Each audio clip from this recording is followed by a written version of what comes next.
пути снова стал управлять деревней, а маленькому Наруто пришлось жить одному. Да и плюс ко всему этому его все ненавидели, называли уродом либо монстром. Несладко ему приходилось всю эту жизнь. Однажды Наруто ударили с такой силой, что он потерял сознание. Он очнулся в каком-то темном помещении, пол которого был полностью залит водой, а единственная дорога вела лишь к огромным решетчатым воротам, в центре которой была какая-то бумажка со знаком водоворота. Наруто не понимал, что происходит до тех пор, пока оттуда не выкрикнул огромный лис. «А, это ты, пацан? Ты еще ведь так мал, но уже смог оказаться здесь?» «Прости, я не хотел тебя побеспокоить. Я уйду, только подскажи мне, где здесь выход». «Что? Даже не испугался? Интересный ты малый. Я бы тебя, конечно, сожрал, но мне мешает эта клетка. К тому же, если ты умрешь, то и я копыта откину». «А, так ты, скорее всего, тот демон, которым меня все называют. Только так я могу объяснить то, что надо мной так все издеваются. Но, однако, я не вижу в тебе ничего плохого». Наруто догадался, что он и есть тот демон, которого запечатал 4-й Хокаге, и понял, что его запечатали прямо в нем самом. Лис, однако, подметил, что он достаточно догадлив для своего возраста. «Спасибо, мне еще никто такого не говорил. Как тебя зовут?» «Девятихвостый. Ты ведь и так знаешь». «Да не может быть, чтобы тебя так звали с самого рождения», — усмехнулся Наруто. «Ты давай много не выделывайся. Курами меня зовут. Просыпайся уже, позже увидимся». «Спасибо тебе большое, и пока». «Спасибо? Это еще за что?» Не успев спросить у мальца, так как тот уже убежал. Наруто очнулся и увидел под собой на земле кровь. Однако, осмотрев себя, не нашел никаких ран, да и особо не болело у него ничего. Шел Наруто домой и по пути наткнулся на картину. Знакомые ребята решили поиграть в прятки. Правила были несложные. Если увидел того, кто спрятался, нужно добежать до изначальной точки раньше него и назвать его имя. Наруто знал эту игру, так как не один раз подглядывал за ними. Но он очень хотел с ними поиграть, однако знал, как к нему относятся в деревне, поэтому всегда молчал. Но почему-то именно в этот день он осмелился и спросил: «Эй, ребята, а можно с вами?» «Что? Ты? Ты же тот демон, кто захочет с тобой играть? Вали давай, пока тебе не наваляли». Наруто уже собирался идти домой, однако неожиданно за него заступился Шикамару. «Стойте, он будет играть за нас». «Что? Ты совсем уже? У вас ведь и так жирный в команде. Это если бы у нас был -1, а ты хочешь этого демона в команду взять? Если ты такой умный, давай сыграем на все ваши конфеты». Мальчик усмехнулся и согласился, ибо в команде Шикамару были Наруто и Чоджи. Но с удивлением для всех Наруто неплохо справлялся, даже пару раз вытащил раунд на победу. Хоть его и сокомандники не очень-то этому и радовались, скорее просто сторонились его. И вот последний раунд. Один из соперников пытается выбежать из своего укрытия. Перед ним встает Наруто, чтобы его остановить. Парень думает, что легко увернется от этого непоседы, но тот резко применяет свое любимое саксидзюцу, да так, что его соперник от фонтана из носа сделал двойное сальто назад, а Наруто стал его держать. Они победили, ребята собрались уходить и в ответ решили поиздеваться над блондином. «Ну, и что такого, что ты победил? Зато ты всегда один, ты ничтожество. Ты без родителей и друзей, ты всегда будешь демоном, и никто не будет любить тебя». Наруто уже расстроился и решил пойти домой, однако его остановил своей рукой Чоджи и предложил ему чипсы. На что Наруто вежливо отказался. Шикамару сказал ему: Наруто, офигенная техника, да ты просто крут». Наруто улыбнулся и поблагодарил ленивца, а затем взял одну чипсу из пачки Чоджи и попрощался с ребятами. На что Шикамару сказал: Наруто, если что, приходи в следующий раз, можем еще сыграть». Наруто сказал, что может быть придет, однако он знал, что другие ребята с этим не согласятся. Вдруг внезапно услышал голос: «Приходи, Наруто, эти ребята вроде бы неплохие, с ними можно было бы и подружиться». Наруто был счастлив. Впервые он услышал, как его похвалили, как его кто-то позвал играть, как с ним хотели снова увидеться. Он сказал: «Спасибо, конечно, я еще раз приду». Шикамару вернулся домой, а мать позвала его ужинать. Отец спросил, как дела у сына, на что тот ответил ему, что сегодня играл в прятки. А затем вспомнил ту смешную сцену, когда Наруто в последнем раунде вырубил оппонента и засмеялся.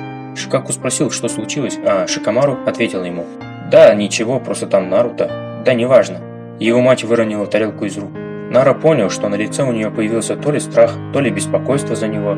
Потом он вспомнил, как неделю назад встретил Ину и Сакуру. Когда те пытались с ним поговорить, он отвечал в своей любимой ленивой форме, мол, ему надо уже идти и так далее. Но как внезапно увидел, как продавец с масками вышвырнул Наруто из своего магазина. Кинул маску ему в лицо со словами: «Проваливай, чтобы я тебя больше здесь не видел, демон». Наруто смотрел на толпу людей с тяжелыми взглядами в его сторону и кричал: «За что его так все ненавидят?» Шикамару спросил отца: «Пап, к Наруто ведь относится из-за того, что у него демон внутри? За это его все ненавидят?» Мать сказала ему, что ему еще рано о таких вещах думать, и что его суп сейчас остынет.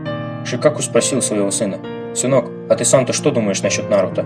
«Ну, он точно неплохой человек, по крайней мере он добрый». Да, молодец, Шикамару. Не нужно слушать других, всегда делай так, как ты считаешь нужным. Шикамару слегка улыбнулся и в ответ принялся есть суп. Наруто не мог уснуть целую ночь, думая о том, что у него наконец появились друзья. Курама сказал ему: «Слушай». Раз ты не можешь уснуть, давай я тебе кое-что расскажу. Курама поведал Наруто историю о том, как умерли его родители, кто в этом виновен и что он убил их в конце, но лишь с целью своей защиты. На что Наруто ответил ему, что все понимает. Тогда тебе надо становиться сильнее, Наруто. Этот человек в маске Учифа Мадара. Когда-нибудь он придет за нами, я это точно знаю. Поэтому твой отец запечатал меня в тебе. Эта сволочь сильна, а возможно и бессмертна. Но ты сын двух талантов, думаю, мы справимся. Знаешь, так как теперь у меня есть друзья, я тебе обещаю, я всех защищу, и даже тебя. Лис злобно посмеялся, сказав, что кто кого еще защищать будет. После он приказал мальчишке, чтобы тот лег спать, а завтра они придумают, что делать дальше. Пока Наруто спал, Курама овладел его сознанием и незаметно пробрался в библиотеку Конохи, где взял пару свитков. В одном, где были стандартные техники для генинов и чунинов, в другом – запись о технике, с помощью которой можно запечатывать предметы в свитке. Да, думаю, для начала сойдет. Наруто проснулся в поле, в том самом, где он все время тренировался в забеге, чтобы когда-нибудь побить рекорд Киба Инузуки. «А, что я тут делаю?» Это я тебя сюда привел. Слушай, нам нужно начать тренироваться. Начинай читать эти свитки. «Ладно, Курама, чувствую, ты настроен серьезно. Мне нельзя отставать от тебя». Покажи, на что способен. Начни хотя бы с теневого клона. «Погоди, чё? Теневого?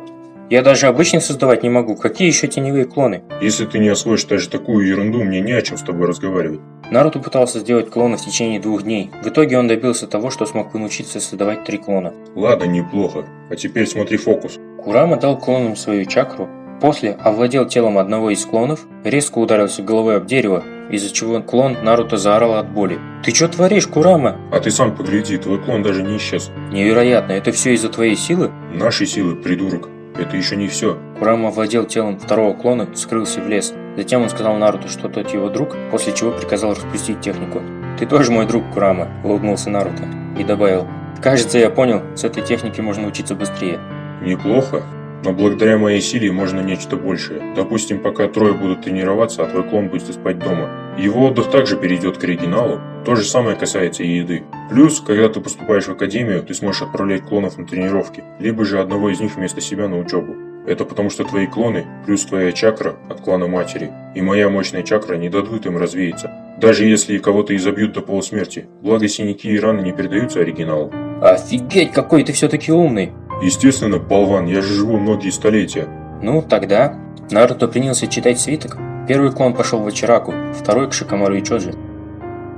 Ха, быстро освоился. Главное не переутомиться. Клон Наруто шел на то же место, где вчера играл с ребятами. Однако, подходив ближе, он видел, как они ссорятся, после чего все, кроме 2 его друзей, ушли. Наруто сразу же подумал: наверное, это из-за меня. Шикамару посмотрел на лицо Наруто и сказал вслух: «Да не бери в голову, они придурки, с ними лучше не дружить». «Как ты догадался?» «Привет, ребята». «А ты сделай мордашку попроще, Наруто, я тоже догадался», – посмеялся Чоджи и похлопал блондина по плечу. «Идем, я покажу тебе наше любимое место». Ребята вышли на балкон одного здания, где была лавочка. Там уже сидел отец Чоджи, с которым ребята поздоровались. Затем Шикамару разлегся на скамье и рассказал Наруто, что они приходят сюда несколько раз в неделю, чтобы посмотреть на облака. Блондин улегся и тоже стал смотреть на облака с остальными. Чоджи спрашивает: «Ну и о чем ты мечтаешь?» «Вон то облако, как будто моя мама», – ответил Наруто. «Что, а разве ты знаешь своих родителей?» – спросил Шикамару. «Да нет, конечно не знаю, но я раньше не знал, что можно мечтать, смотря на облака. Теперь, приходя сюда, буду всегда представлять в облаках своих родителей». После этих слов Наруто уснул, а его друзья еще долгое время наблюдали за облаками. По времени это где-то 4 пачек чипсов Чоджи. Чозу-сан, уходя от ребят, попрощался: «Рад, что в вашей компании появился еще один хороший паренек». «Эй, Нару, хорош спать!» – разбудил блондина Шикамару. «Пошли пройдемся». «Слушайте, раз вы показали мне свое любимое место, давайте я вам покажу свое». «Да, что это за место?» «Старый лес, я там раньше тренировался, чтобы побить рекорд Киба Якамару. Хотя я и прямо сейчас там тренируюсь».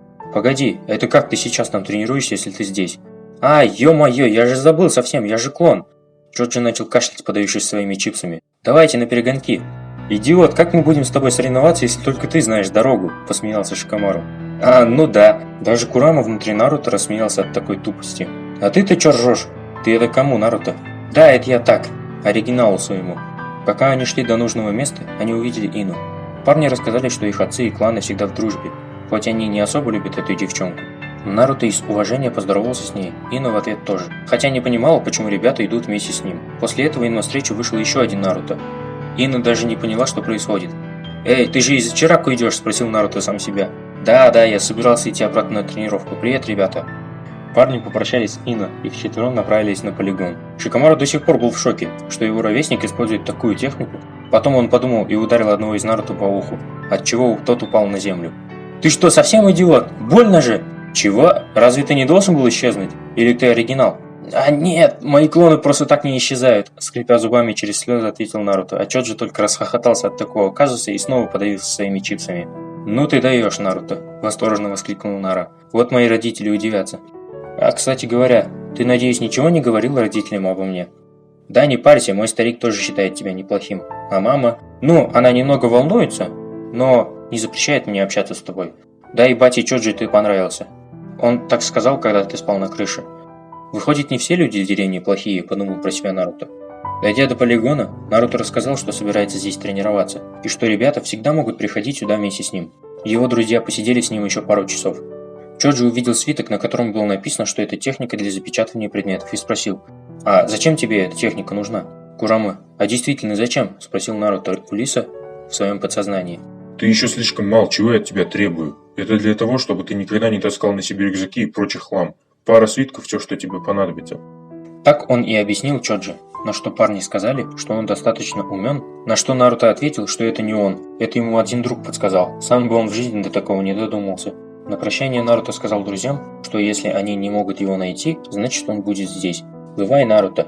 Прошла неделя, Наруто продвинулся в тренировках очень неплохо, а тем временем пришло время для поступления в академию. Наруто опоздал, на что Ирука попросил его больше так не делать. Блондин пообещал ему и пошел искать свободное место. К сожалению, везде было занято, а там, где места были свободны, на него косились недружелюбные взгляды.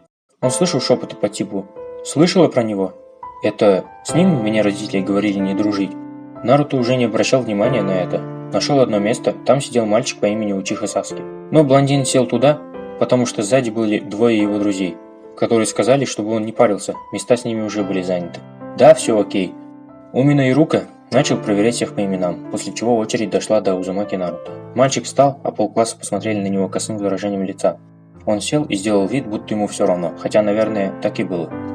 Проходили годы академии. Наруто развивался. Иногда тренировался с Чоджи и Шикомару, иногда отдыхал с ними же. Больше он ни с кем так не сдружился. В академии своих навыков он особо не показывал. Этому он научился у своего друга. Зачем показывать кому-то свои навыки, если тебе это невыгодно? Лучше уж спать на уроках, сил больше останется. Учеба само собой разумеется, но показывать свои знания и умения другим слишком уж это нудно. Оценки у Наруто были средние, плюс-минус, но нагоняя руки он получал редко, в основном за то, что спал со своими дружками на уроках.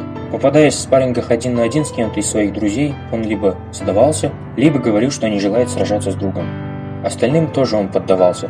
Точнее, поддавался в основном теневой клон, сам Наруто особо не любил ходить в академию из-за отношения к нему.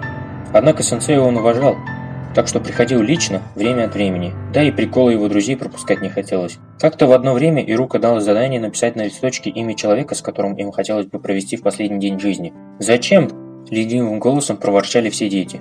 «Да просто представьте, вдруг завтра на нас луна упадет. С кем бы вы хотели остаться в последний день?» Наруто написал имена 2 друзей, несмотря на правила, а затем усмехнулся, сказав в своем подсознании, чтобы Курама не обижался, но о нем никто не должен знать. Лис сделал вид, что даже ничего не услышал. Когда все пошли на перерыв, Наруто также ушел, однако его клон решил посмотреть, что написали его одноклассники, чтобы позже подшутить над кем-нибудь.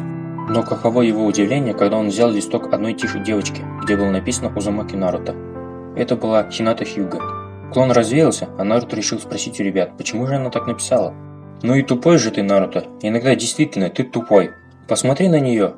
Она при твоем присутствии всегда краснеет, как помидор», — сказал Шикомару. «Впервые слышу об этом. Ну ладно, поговорю с ней как-нибудь. Все же есть люди, которые видят во мне что-то», — улыбнулся Наруто, а после продолжил. «Так, ребята, у меня для вас есть сюрприз, но нам надо после академии на полигон». На следующий день ребята лежали на том же самом месте и смотрели в облака, пока клоны шли в академию. «А точно ничего не случится?» – спросил Чоджи. «Да не парься», – ответил блондин. Даже если его и забьют до полусмерти, он исчезнет только к концу дня, либо когда вы сами захотите. Как оказалось, Наруто научил ребят технике клонирования, а затем дал им свою чакру, которая была смешана с чакрой Курамы. Но об этом он умолчал, однако Шикомару уже догадался об этом, но тоже ничего не сказал. Он понимал, что все и так хорошо, и не нужно никому об этом знать. Клоны его друзей были хуже, чем его собственные, однако теперь они станут продуктивнее, если Наруто с ними. Если мы сможем создавать еще по одному клону, то сможем тренироваться, одновременно отдыхая и сидя в академии. А, Чоджи? Подумал Шикомару. Быстро соображаешь, как всегда, посмеялся Чоджи. «Как думаете, ребята, мы будем после выпуска в команде?» – спросил Наруто. «Конечно нет, с нами будет Ина, это уже давно решено». «Да? А ты откуда знаешь?» «Наши отцы и деды были в одной команде, наши кланы всегда работают вместе. Это семейная традиция. Конечно, это геморрой полный, но мы всегда можем тренироваться, особенно после твоего подарка». «Ясненько. Интересно, а с кем я буду?» «Ну, я думаю, что с Саски Учихой точно, а кто третий, черт знает». А твой друг мыслит как взрослый? Сказал Курама лично для Наруто. «Кстати, о подарках». Чоджи взял свиток, призвал оттуда праздничный торт. «С днем рождения, Наруто!» «Ох, нифига себе какой большой!» Отец Шикомару позвал их к себе домой отпраздновать день рождения Наруто, про себя подумав. Просто невероятно. «Шикаку, а почему дети не на учебе?» – спросила мать Шикомару с беспокойством. «Не переживай, они и на учебе тоже. Наруто... С ним ребята точно далеко пойдут». «А как это так?» «Потом объясню, дорогая. Можешь не беспокоиться, все хорошо». «Ну, раз ты так легко об этом говоришь, значит действительно все хорошо. Дядя Шикаку, можно попросить вас никому не говорить о наших клонах, даже третьему старику? Ладно, но не просиживайте штаны зря. А так хорошо, обещаю, что я не скажу никому». Наступил последний день в академии для выпускного экзамена. Наруто зашел в учительскую и поблагодарил Ируку за обучение. На что Ирука был в восторге и сказал, что если он сегодня сдаст, он угостит его в Ичираку. Теперь Наруто был в восторге. «Тогда я никому не проиграю». Шел Наруто в класс, как вдруг в него полетели 2 щетки для доски. Но он, даже не оборачиваясь, шагнул так, чтобы эти щетки пролетели справа и слева от него. «Даже ты сдаешь экзамен? Это выйдет смешно». А он не так прост», – подумал про себя Шина, поняв то, что Наруто просто уклонился от щеток, хотя не давал виду, а затем вошел в класс после блондина. Начался выпускной экзамен. Все сдавали по очереди, после чего очередь дошла до Саски. «Саски Учиха, сделай клона, а затем перевоплощение». Саски сделал 3 клона, затем, развеяв их, перевоплотился в Ируку. «Отлично! Дальше! Узумаки Наруто!» Наруто вышел перед классом, но даже не оборачивался и смотрел только на Ируку. Услышав команду, он создал 3 клона, затем каждый из них перевоплотился в Ируку, Шикомару и Чоджи, а затем Наруто перевоплотился в Хинату. «Великолепно! Больше нечего сказать? Возьми бандану!» Весь класс был в шоке от такого исполнения техники, однако никто, кроме Ируки, Саски и Шины, ну и 2 его друзей, даже не заметил, что Наруто даже не складывал печатей на руках, а держал их в карманах. «Как я и говорил», — сказал Шина. «Прости, что ты сказал, Шина-кун?» — спросила Хината.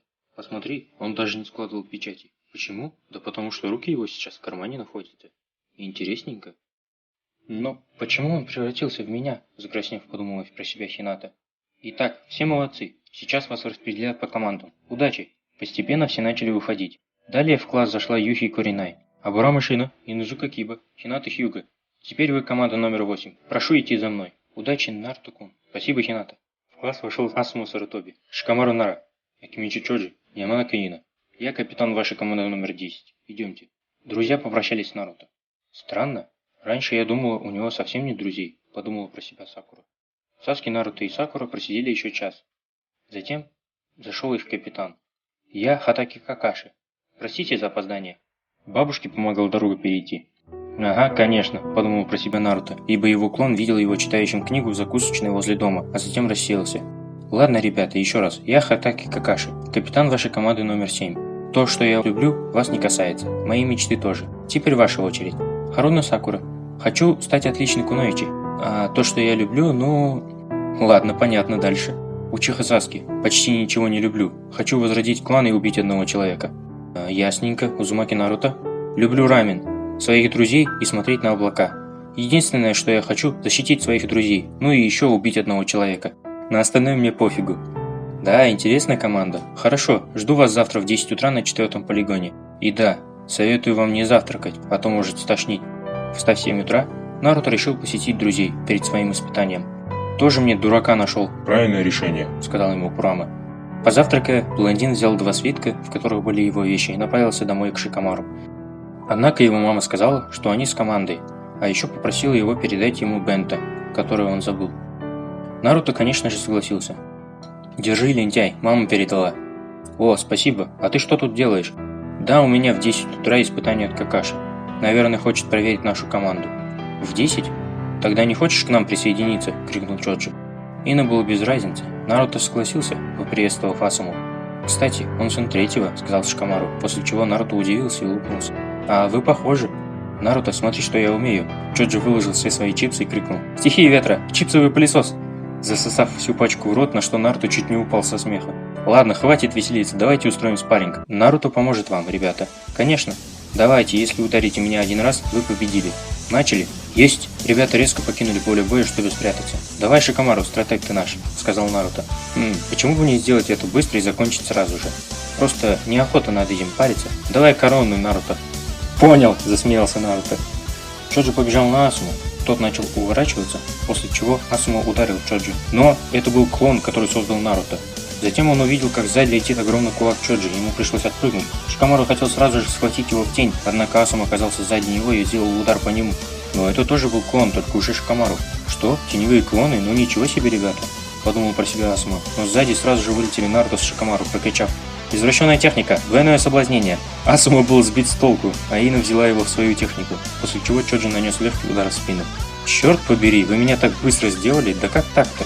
Парни рассмеялись, а Ина сказала: «Я, конечно, не одобряю подобного вида техники, но это было умно, спасибо за помощь всем. Ладно, мне пора идти. Приходи вечером к нам на барбекю, Наруто, ты тоже заслужил», — сказал на прощание Асума. «Очень признателен», — сказал Наруто и исчез. «Тоже теневой клон?» «Да, это он спец, научил нас Чоджи». «Да, удивительно». Пока ребята шли по деревне, Асуму закурил. Навстречу шел Какаши, читая свою книгу. «А ты, как обычно, опаздываешь, Какаши. Приветик, ребятишки, как успехи?» «Отлично», — ответили все трое. «Слышал, у тебя в команде Наруто Узумаки? Берегись его, интересный малый», — предупредил Асума. «Вчера я тоже так подумал, хотя он учился и не очень. Однако я видел твои оценки, Шикамару, и думаю, что дело точно не в них», — улыбнулся одним глазом Какаши. «Черт, и как он это делает лишь одним глазом?» – подумал Шикамару. «Слушайте, ребята, знаю, вы меня недолюбливаете, но давайте работать вместе. Все-таки мы одна команда», – спросил Наруто у команды 7. «Ты просто ничего не умеешь и хочешь, чтобы Саски тебе помогал, Наруто», – ответила Сакура. «Да, я согласен», – ответил Саски, на что Сакура сильно удивилась. «Надеюсь, вы послушали меня и не позавтракали?» – резко появившись перед ними, спросил Какаши. Сакура ответила: «Конечно». Наруто промолчал, Саски просто кивнул. «Ладно, начнем. У меня 2 колокольчика. Вы должны отобрать их до обеда, а один из вас отправится обратно в академию». Наруто с клоном напал на Какаши-сенсея сзади, но тот, сказав, что еще не давал команду «старт», вырубил его. Однако, к его удивлению, клон не исчез, а отключился. На что сенсей подумал: «Твою мать, это что, был оригинал? Ты что, совсем дурак, что ли?» Саски понял план Наруто и решил сразу же атаковать в Тайдицу. Какаши немного оборонялся, затем присоединился Наруто и второй клон. Он ударил обоих. Один исчез, точнее его распустил сам Наруто, чтобы не вызывать подозрений. Но резко Саски создал огромный огненный шар, после чего Какаши увернулся наклоном назад. А в этот момент клон Наруто, которого Какаши ударил ранее, поднялся и успел схватить один колокольчик, на что их учитель был в недоумении. Что происходит? Почему он снова встал? Даже если это клон, а не оригинал, я ударил отнюдь не слабо, а он так легко поднялся, да еще и почти не заметил я его. Наруто дал колокольчик Саски. «Это твой, спасибо за помощь». «Сакура, не спи!» – крикнул Саски, после чего 2 Наруто, Саски и Сакура пошли в атаку. Какаши решил атаковать Саски, использовав огненный шар. Саски отразил его с такой же техникой, а Наруто слабо усилил его стихией ветра, отчего огонь направился в сторону Какаши. И снова я удивлен, но этого недостаточно. Какаши схватил Саски за шею и спросил, что они будут делать, если он соберется убить Саски, представив его горлу кунай. Сакура крикнула: «Прекратите! Возьмите лучше меня в заложники!» Наруто ответил: «Нет, сенсей, это буду я не позволю товарищам умереть». Какаши отпустил Саски и сделал то, что он умеет, улыбнулся одним глазом. Затем он сказал: «Молодцы, ребята, вы прошли». «Что?» «Я говорю, вы прошли, вы показали, что команда для вас превыше всего. Те, кто не защищает своих друзей, просто мусор. Вы справились. Завтра вы начинаете выполнять миссии ранга Д под моим руководством. Можете поесть». «Спасибо, сенсей, честно признаться, я уже позавтракал», — усмехнулся Наруто. «Вот гаденыш», — усмехнулся Белобрысый в ответ. «Ладно, прощаю на этот раз. Вы ведь выполнили свою задачу. Можете идти». Саски и Сакура отправились по домам. Наруто же решил пойти туда, куда его позвали ранее. «Погоди, Наруто, можешь рассказать, что сейчас было?» Я был удивлен. «А, вы про клонов?» Наруто создал клона, взял кунай в руки и перерезал ему горло. Вот, сенсей, он исчезнет через несколько часов, или же, когда я распущу технику. Так он будет лежать еще долго. О, невероятно, крутая техника. Сбивать с толку противников особенно будет удобно. Ладно, меня Асуму-сенсей позвал поесть. Простите, мне надо идти. Давай, удачи, Наруто, только не опаздывай завтра, улыбнулся Какаши. Кто бы говорил, сенсей, вы меньше на сладкое налегаете? Чего? Вот те на. Наруто создал 4 клона. Один направился на тренировку, а другой спать. Сам он на барбекю. Третий клон решил посетить Хинату, а четвертый идти в Ичираку, затем помочь первому на тренировке. Клон Наруто. Привет, Хината. Наруто-кун? Что ты здесь делаешь? Решил прогуляться? Можно спросить кое-что? Конечно. Тот листочек, помнишь? Почему в ней было мое имя? Ну, мы же друзья, вот я и подумала. Друзья? Спасибо тебе, мне этого достаточно. Удачи на тренировках, Хината. Улыбнулся Наруто и развеял клона. Что? Клон? Наруто-кун? Курама, ты спишь? Нет, а что? Поможешь мне с тренировками? Ладно, мне все равно делать нечего, как бы. Ты если хочешь, бери моих клонов и спокойно иди гуляй. Только не показывайся часто кому-то на вид. Странно будет видеть меня в разных местах. Ты ведь будешь чаще уставать. Хотя, посмотрим позже. Да, не переживай так. Месяц прошел у команды на выполнение миссии ранга D. Хоть командная работа была более или менее, Какаши понимал, что парни были сами по себе, а Сакура лишь пялилась на Саске. Да, не особо похожи на команду. Ну ничего, исправим. Наруто создавал по 4 клона. Одного отправлял на миссии, сам он и еще двое тренировались, а последним овладевал Курама, чтобы отдыхать на воле и наблюдать за тренировками паренька. На одной из миссий Наруто выдохся и перестал дышать. Ребята испугались, Сакура проверил пульс и сказала, что он даже не дышит. На что Какаши успокоил ее и ответил: «Не переживайте, ребята, по-моему, это просто клон. Вот поганец. Конечно, ничего в этом плохого нет, но надо же совесть иметь», – усмехнулся он. «Но, сенсей Какаши, разве клоны не исчезают после ударов или усталости?» – спросила Сакура с удивлением. «Нет, точнее, у всех да, но почему-то клоны Наруто не исчезают даже после поединков, я это давно заметил», – отметил Учиха. «Однако это крутая техника. Он почти ничего не показывал, но могу сказать точно, что это сильнейшее из его арсенала. Может, не по силе, но по качеству полезности». «И то верно», – подметил Какаши. «Ладно, возвращаемся в деревню, и я прочту лекции для Наруто. Уверен, он сейчас бегает на своем любимом полигоне, либо жрет рамен в Ичираку», – подсказал сенсею Саски. Сакура лишь удивилась, что Наруто на такое способен. Какаши по наводке Шикаку пришел в место, где любовались облаками Шикамару, Наруто и Чоджи. «Наруто, первое и последнее предупреждение. Не отправляй клона на задание. Да, они сильные, но ты же можешь подвести команду в нужный момент».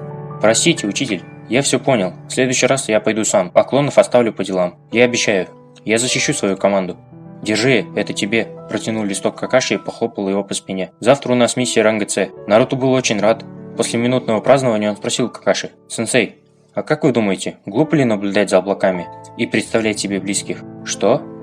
Конечно нет, это прекрасно. Помнится, я помог одной девочке и посоветовал ей делать то же самое, когда ей будет грустно и одиноко. Значит, вы меня понимаете?» Чоджи протянул чипсы Какаши-сенсею в знак уважения, на что Какаши улыбнулся одним глазом и сказал, что в другой раз, ему нужно идти. «Черт, ё-моё, и как он это делает?» – снова подумал Шикамару. Команда 7 отправилась на миссию в Страну Волн. По пути на них напали двое наемников. Наруто решил бездействовать, а Саски остановил их. Какаши сразу понял, что ранг миссии занижен, но Тазуна, объяснив ситуацию, попросил идти дальше. Капитан согласился, но взамен на хорошие рекомендации для своих учеников. Придя домой к плотнику, команда познакомилась и с его дочерью. Тазуна рассказал им историю о том, как на их землю пришел Гато и их бандиты. О том, как погиб один парень, которого его внук называл отцом. Наруто смутила эта история. После обеда Какаши сказал, чтобы те шли тренироваться к контролю чакры. Пробовали забраться на деревья без помощи рук. На что Наруто уже был готов выходить, как вдруг по лестнице начал спускаться Инарий со словами: «Ну что за показушники пришли? Обычные дети. Вас всех просто убьют», — сказал он, окончательно спустившись вниз. «Да и нас заодно. Не нужно было ничего делать. Никакой надежды нет. А вы просто кучка недоучек», — закончил мальчик с каменным выражением лица. Но через пару секунд перед ним появился Наруто и схватил его за футболку, а его глаза стали ярко-красными, и голос стал грубее. «Да что ты говоришь, сосунок? А ты что сделал для того, чтобы был лучше? Думаешь, потерял одного человека и мир должен крутиться вокруг тебя? Тебе никто ничего не должен, ты сам управляешь своей судьбой. Если ты решил остаться плаксивым трусом, то так тому и быть, но не смей оскорблять нашу команду, ты ничего о нас не знаешь».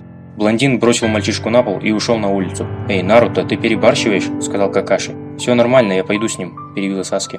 «Ты прости его, Инари, но он в чем-то прав. Да и ему было куда сложнее, чем тебе. У тебя есть дедушка и мама, а он с рождения был один.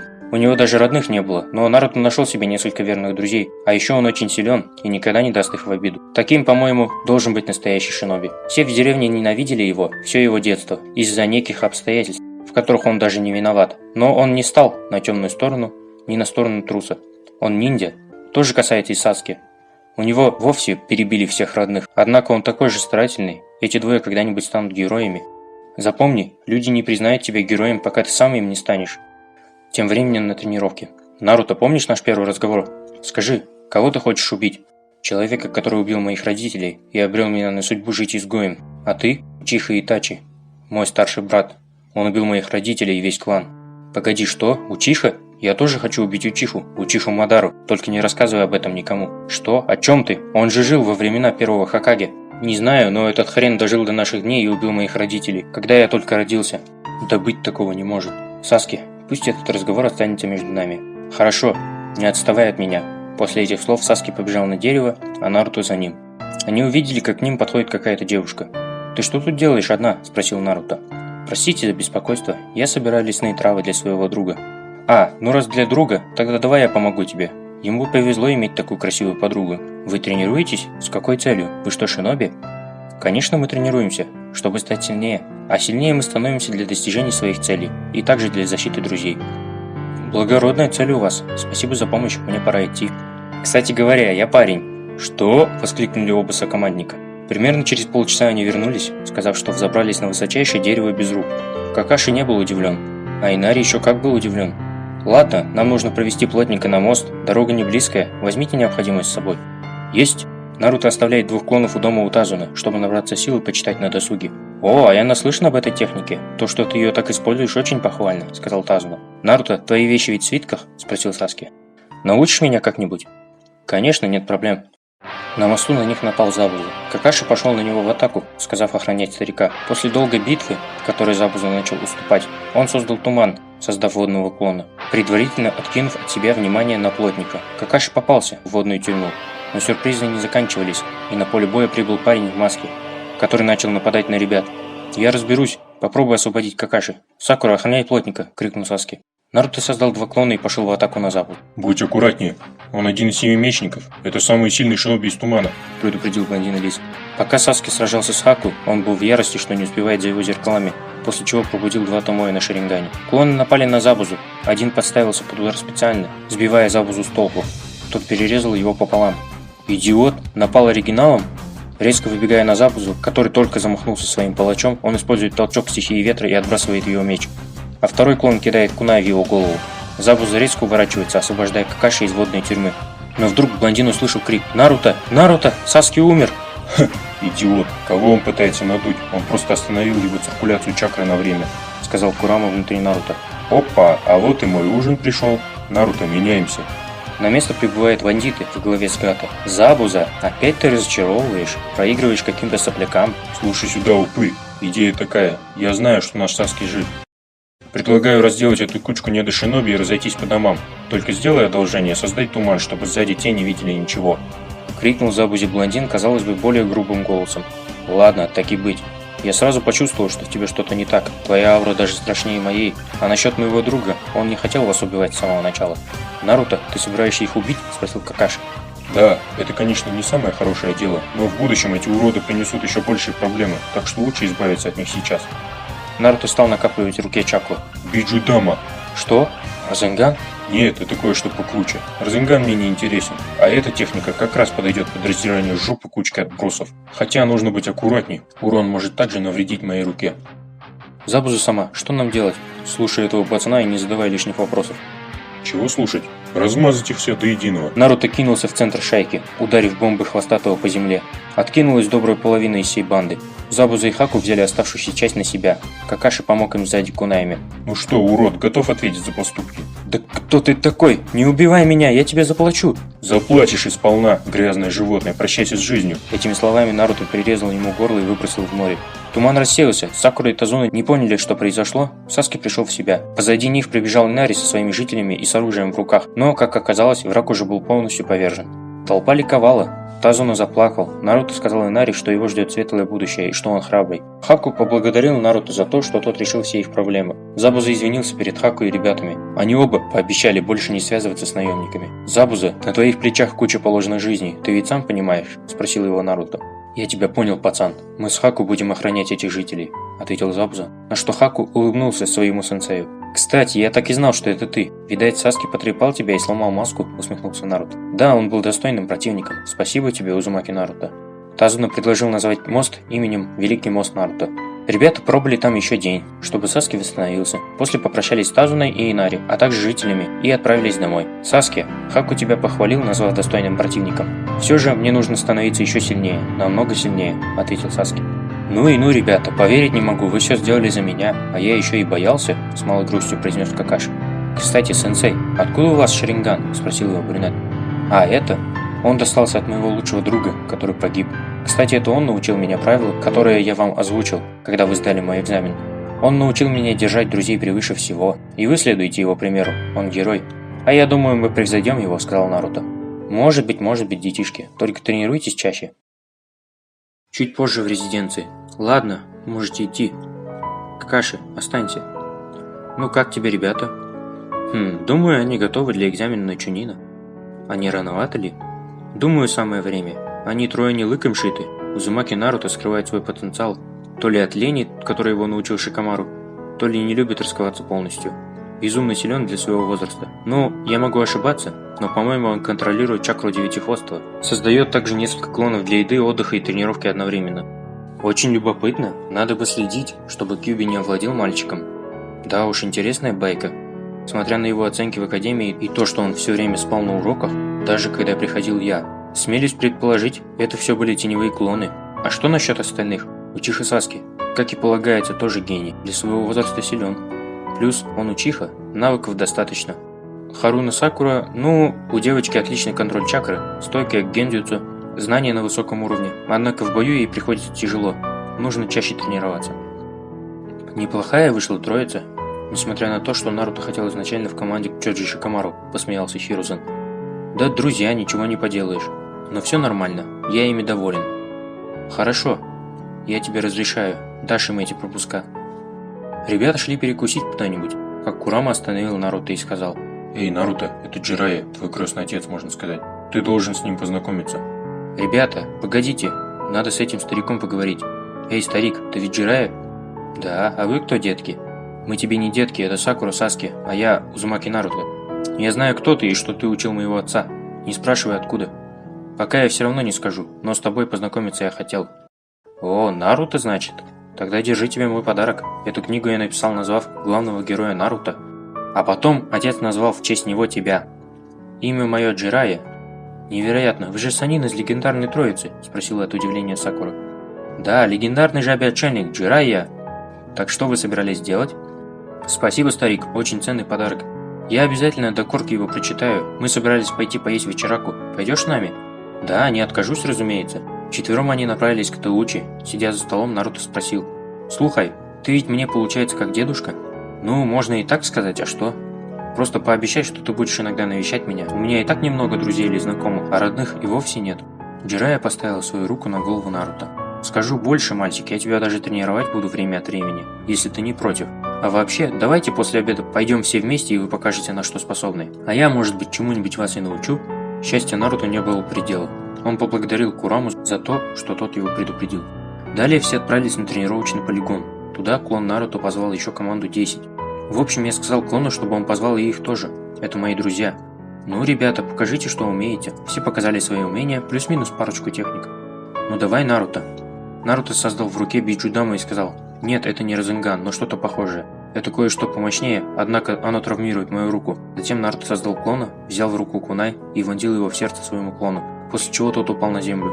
«Это мои особые теневые клоны, они не исчезают после ударов или смерти, где-то несколько часов.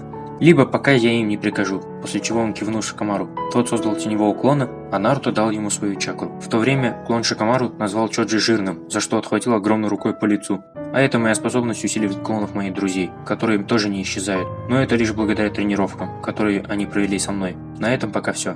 «Интересненько», не показывая восторга, сказал Джирайя. Значит, Разынган тебя не интересует, а я хотел тебя удивить? Не расстраивайся. Может, научишь нас ходить по воде? Через некоторое время после тренировки все попрощались с Наруто. А он сказал, что если они захотят, могут приходить на тренировки сюда. Джирайя вернулся из магазина с продуктами к Наруто и протянул ему мороженое. «Эй, малыш, будешь?» «Конечно буду». «Во, Какаши, как дела?» «Здравствуйте, Джирайя-сама», – поклонился Какаши. «Наруто, а это тебе. Остальные я отдам ребятам. Это пропуск на экзамен на Чунина». «Круто, спасибо огромное, сенсей. А вы не хотите перекусить?» «Да, почему бы и нет», – ответил Какаши, улыбаясь одним глазом. «Да черт возьми, как вы это делаете?» «Наруто, а у тебя еще есть друзья?» «Да, немного, кроме них еще есть Какаши-сенсей, Ирук-сенсей, Хината Хьюга, Старик Третий. Ну и получается ты, Старик. Да, и про тебя я не забыл, Курама». «Я знаю, мог бы и не говорить». «Но ты бы обиделся». «Закрой рот, Сандаль». «Слушай, Старик, а ты можешь научить меня призыву? Я слышал, отец умел призывать жаб». «Разумеется, это ведь я его научил. Когда хочешь начать?» «Прямо сейчас. Я думаю, за ночь мы справимся. У тебя ведь завтра экзамен, ты не боишься пойти туда без сил?» «Сейчас один из моих клонов спит дома, его отдых передастся мне утром, так что все нормально». «Ясненько, ну тогда приступим». На следующий день ребята втроем отправились на экзамен. По дороге они наткнулись на то, как какие-то ребята из песка приставали к детям. «Эй, разукрашенный, отпустил его живо», – сказал Наруто. «Ты чё, хочешь драки, что ли, малой?» «Канкура, успокойся, не привлекай к себе внимания», – ответила ему Темари. «Ну давай, раз такой крутой». В сторону Канкуру полетел кулак Наруто. Тот легко увернулся, но вдруг почувствовал легкий удар воздухом по лицу, на что Наруто лишь усмехнулся. «Что лицо скисло?» «Неплохо, малыш. Значит, ты использовал мою чаку как продолжение своей руки? Умно», – сказал Курама. «Ах ты урод, ну держись!» Канкура вырубил кулаком в ответ Наруто. Тот лег на землю. «Что, уже?» «Уже сдулся, полагаю, ты хотел сказать?» Наруто оказался позади его спины, на что Канкуру и Темари сильно удивились, ведь клон так и не исчез. Они посмотрели в его сторону и увидели ярко-красные глаза. «Чего застыли?» Сзади блондина собирался атаковать парень с красными волосами своим песком, но его опередил Саски, сидевший на дереве, сделав огненный шар в его сторону, из-за чего красноволосому пришлось защититься. Наруто отпрыгнул к Сакуре и детям. Саски сделал то же самое. «Хватит. Перед тем, как мы уйдем, назовите свои имена. Я желаю с вами сразиться». «Зумаки Наруто, да ты бою». «Чихо, Саски. Сам-то чего не представился?» «Мое имя Геара. Я из пустыни». «Да уж, чел, это печально», – посмеялся Наруто. «Шутник, дерзости тебе не занимать. Но я вижу, что ты внутри такой же, как и я. Вижу такую же бешеную ярость в твоих глазах, прямо как у меня. Но я вижу также, что хоть мы и копии друг друга, ты кардинально другой по характеру. Я хочу узнать почему, когда буду убивать тебя в бою». «Поживем увидим», – ответил Наруто. Ниндзя из песка ушли, после чего малец решил отблагодарить спасителей и сказал, что это было просто потрясающе. «Меня зовут Сарутоби Канахамару». «А, так ты внук третьего Хокаге?» – спросил Наруто. «Да, но все только и видят во мне внука третьего. Поэтому я мечтаю однажды победить его и стать Хокаге, чтобы меня уважали все за мои заслуги». «Ну, с становлением Хокаге я тебе помочь, конечно, не могу, но как победить третьего я знаю секрет. Могу тебе подсказать. Это несложно». Блондин создал клона, сам он, Саски и Сакура пошел дальше. А клон ушел с детьми. Позже он показал ему свою гаремную технику. «Научись ей, и точно выйдет. Я сам так победил третьего», – посмеялся Наруто. «Круто! Как мне тебя найти, чтобы показать, чему я научился? Приходи на полигон в лесу, найдешь меня там, либо в Ичиракурамине. Можешь вечерком зайти. Бывай», – клон исчез. Наруто, Саски и Сакура подошли к месту назначения. «Наруто, а как победить третьего?» – спросил с интересом Сакура. «Третьего просто так не победить. Наверное, самый легкий путь – это твоя извращенская техника», – усмехнулся Саски. «Гении мыслят одинаково», – ответил Наруто, на что Сакура засмущалась. Они встретили команду 10 и вместе зашли в здание. Перед ними было куча лиц недружелюбного характера. Ребята пошли к своим знакомым первогодкам. Сакуру сбил плечом какой-то шиноби дерьмовой наружности со словами «Смотри, куда прешь». Его остановил Наруто, а его глаза загорелись ярко-красным цветом, а голос резко огрубел. «А мне такое слабо повторить?» После чего Генин из другой деревни переместился в сознание Наруто, где его окутала аура Девятихвостого, отчего у него пошли мурашки по всему телу, а через секунду после сказанной фразы от Наруто он тут же изменился в лице и извинился перед Сакурой и ушел быстрым взглядом. «Спасибо, Наруто», — сказала Сакура. Никто толком не обратил на это внимания, кроме Шина, который всегда наблюдает за всеми из тени и не выделяется из толпы, по крайней мере, пока он не начинает разговаривать в своей манере. Наруто поприветствовал Хинату и ее сокомандников. Затем к ним подошел парень взрословатой внешности. Он объяснил ребятам, что за экзамен им предстоит пройти, а также то, что он уже сдает в 7-й раз подряд, каждый раз проваливая экзамен. К нему прикопался парень из звука и решил замахнуться рукой, но его резко останавливает Саски. «О, значит, ты последний из учиха? Не терпится сразиться с тобой?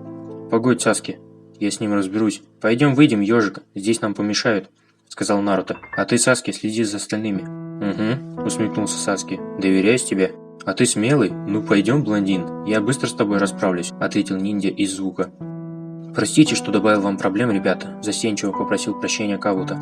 «Я не слишком силен, у меня другие функции в команде, но в благодарность я могу вам кое-что показать. Я коллекционирую карточки шиноби, поэтому я знаю о многих на этом экзамене. Например, кто вас интересует?» Саски сразу же сказал: «Песчаный чел, Гаара. Можешь его посмотреть?» «Конечно». Кабуто достал карточку Гаары. «Так, тут написано, у него выполнено несколько миссий ранга С и Д, одна ранга Б, ничего себе. В способностях написано «особо опасен», из техник использует песок. Учитель неизвестен. Ну, это все. Скрытный парень. Понятно. Значит, ты и на нас собираешь информацию? Так, я понял тебя. Ты хочешь узнать, что я узнал о вас? Учиха Саски. Учитель Хатаки Какаши. Техники стихии огня, высокие владения тайдзюцу, ниндзюцу, средние гендзюцу. Очень хорошо для твоего ранга. Так, Узумаки Наруто. Что это? Стихия ветра? Редкая стихия. Погодите-ка, здесь же ничего нет. Только какая-то техника живого клонирования? Да, техника живого клонирования. Наруто создает около 3-4 клонов, каждый из которых может быть убит, сожжен, расчленен и так далее. Но они пропадают только по желанию самого владельца, либо через несколько часов развеиваются. Его особая техника теневого клонирования. Наруто опасный противник, ответил Кабуто Шикамару. Невероятно опасная техника. Спасибо за информацию, поблагодарил Кабуто. В это время прошло примерно 5 минут, и Наруто победил ниндзя Звука, который попался в его зловещую ауру внутри его сознания. «Что это такое? Твоя чакра мощнее даже моего учителя. Не тяни время, просто убей меня», — говорил со страху шиноби. «Как тебя зовут?» «Досу». «В общем так, Досу, я тебя не убью, но взамен ты даешь мне слово, что не убьешь никого из моих товарищей на экзамене. Я знаю, что ты силен, поэтому я перестрахуюсь». «Обещаю, даю слово». «Ну и хорошо, идем обратно», — улыбнулся Наруто. «Что происходит? Его зловещая аура вмиг пропала. Теперь от него веет только теплом», — подумал Досу. «Да». Они оба вернулись в комнату. Досу к своей команде, Наруто к своим ребятам. «Ну и?» – спросил Саски. «Что, все нормально?» – ответил Наруто. «Досу, что там произошло?» – спросил его сокомандник. «Заку, этот парень невероятно опасен.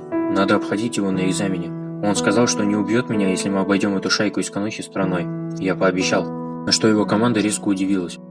Ибики объяснил всем, что первый этап будет представлять из себя тест из 10 вопросов. Списывать бесполезно, экзаменаторы будут следить за вами. Если кого-то поймают за списыванием, выгоняет всю команду. Все поняли? «Вот же геморрой», — сказал Шикамару. Затем он подошел к Наруто.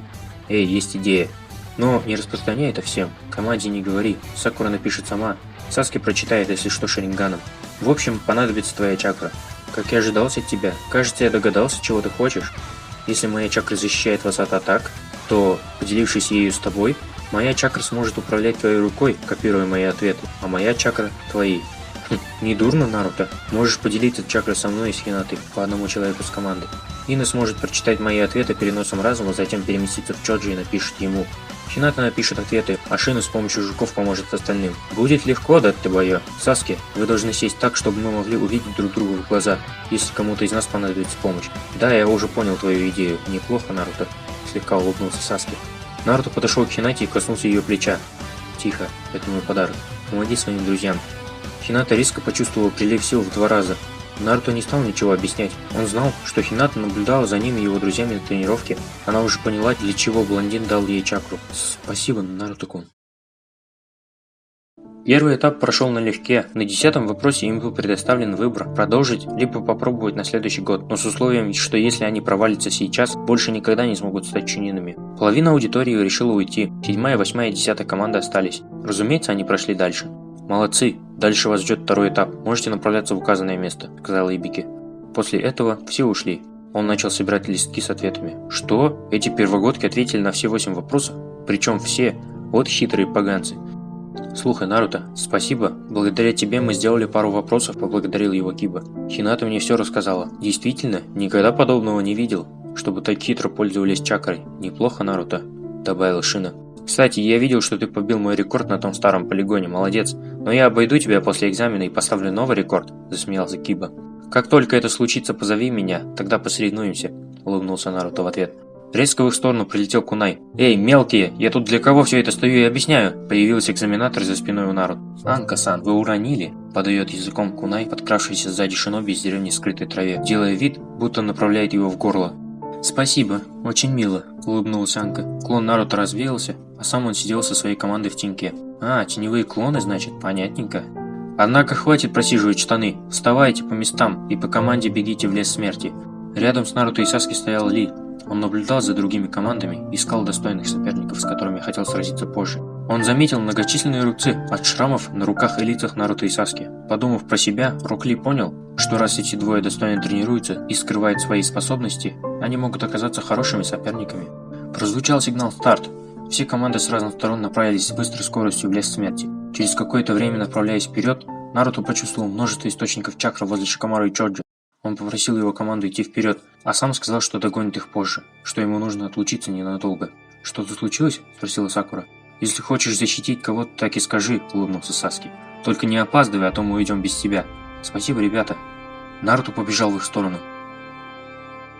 Прибыв на место сражения, он увидел, что на команду 7 напала тройка из деревни Дождя, которая создала кучу клонов.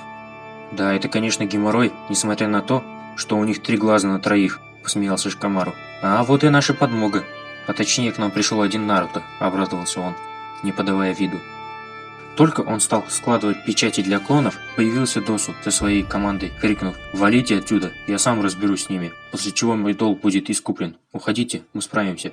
«Спасибо, Досу, а ты не такой уж плохой в конце концов». Досу не придал значения этим словам. Затем вступил в бой с шиноби с деревни Дождя, для того, чтобы Наруто с друзьями ушел в направлении к своей команде. «Наруто, спасибо за помощь. Мы можем вам найти свиток, у нас уже есть нужный», — сказал Чоджи.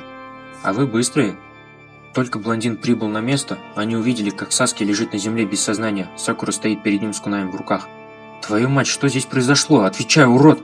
Его глаза загорелись ярко-алым цветом. «Наруто, я почувствовал уже до этого. Эта чакра принадлежит Орочимару.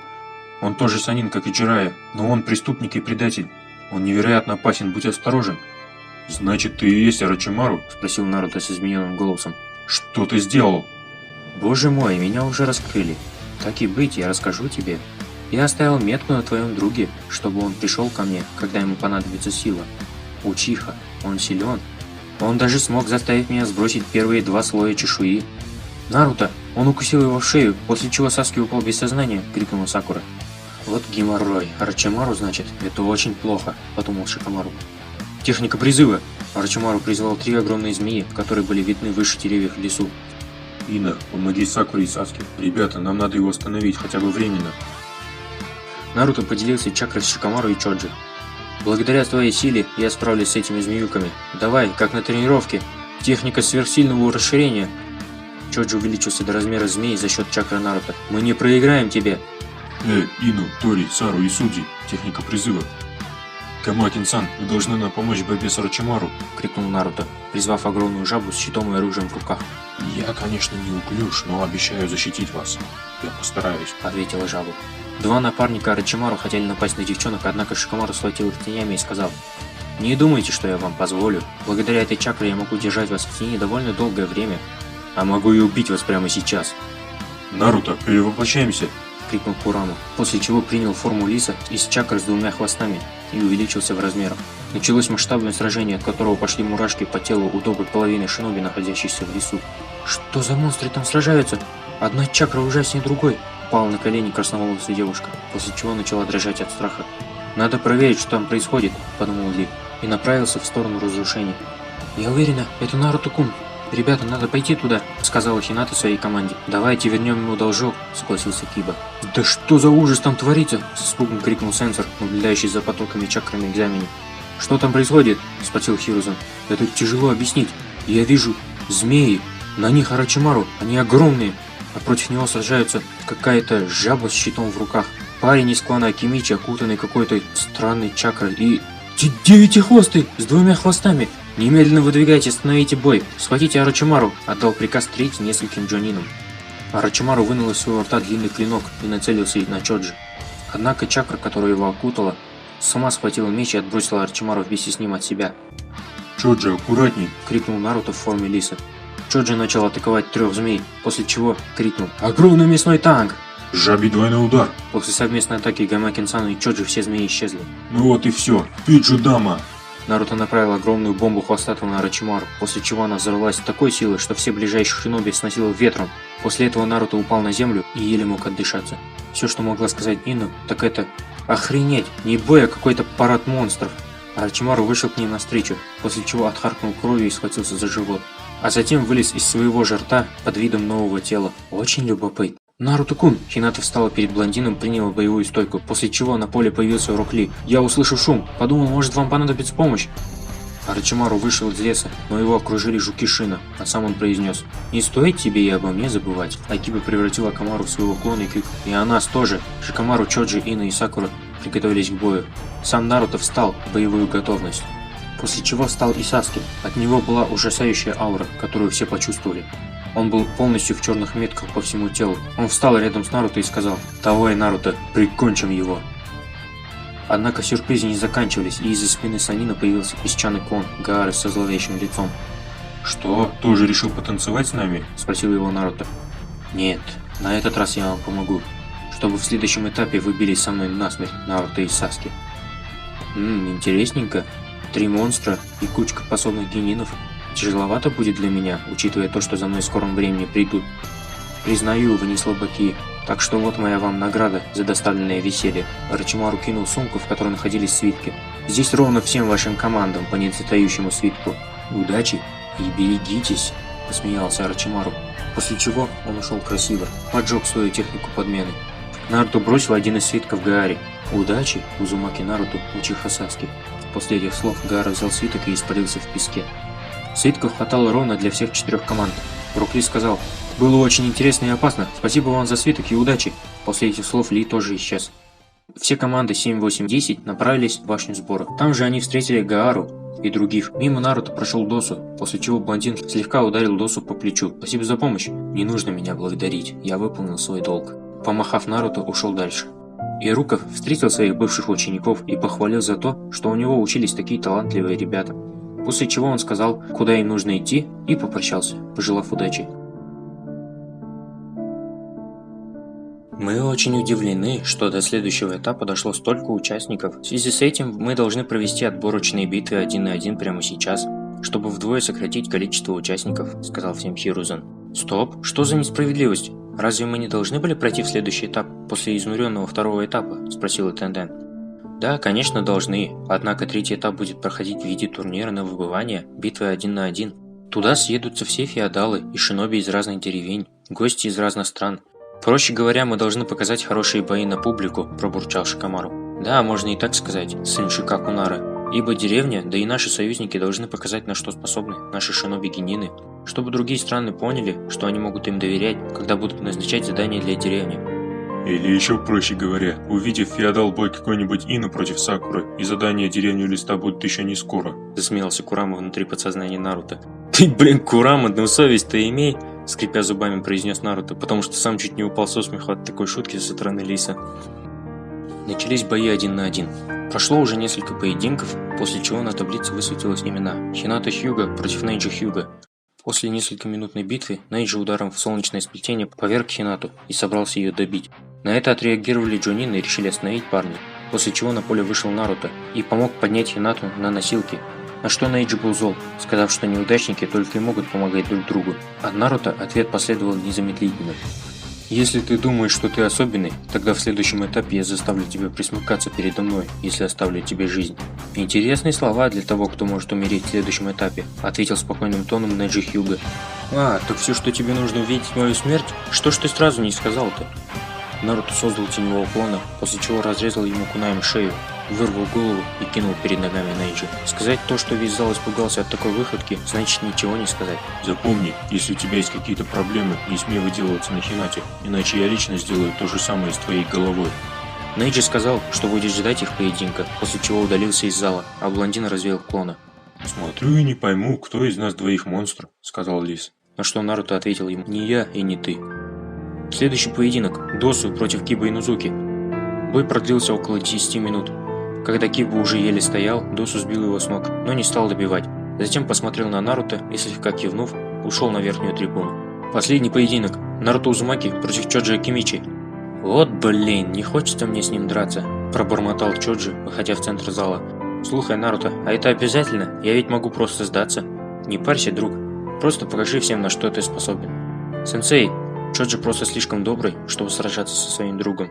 Он этого не желает», – сказал Шикомару Асуми. «Ну ладно, делать нечего. Эй, Чоджи, вчера Наруто сказал, что ты жиртрес-переросток». «Чё? Чё ты там врешь, Шикомару?» – крикнул блондин. «Я не толстый. У меня просто кость широкая». Чоджи пошел в атаку на Наруто, даже не дожидаясь старта. Примерно минуту бой шел на одном тайдзюцу, после чего Чоджи увеличил свои руки и начал бить по полу, чтобы достать Наруто, а второй просто уворачивался. Техника призыва, стихия воды, водное болото. Маленькая жаба вывалила из своего рта кучу грязи, сделав болото, после чего резко исчезла. Из-за этого Чоджи начал проваливаться внутрь болота. Но затем он быстро поглотил 3 пачки чипсов и распахнул свои крылья, взлетев в воздух чуть выше уровня Наруто. Замахнув крыльями, он сместил болото по краям арены. Затем он вложил всю силу в кулак и атаковал Наруто, впечатав его в землю, пробив несколько десятков сантиметров поверхности. Сзади стоял клон Наруто с кунаем около горла Чоджи, на что тот усмехнулся. «Хе, я так и думал, я сдаюсь». После этих слов победителем объявили Узумаки Наруто, а друзья склали руки в знак унисона в честь дружеского спарринга. Интересный бой. Однако не все так просто. Почему?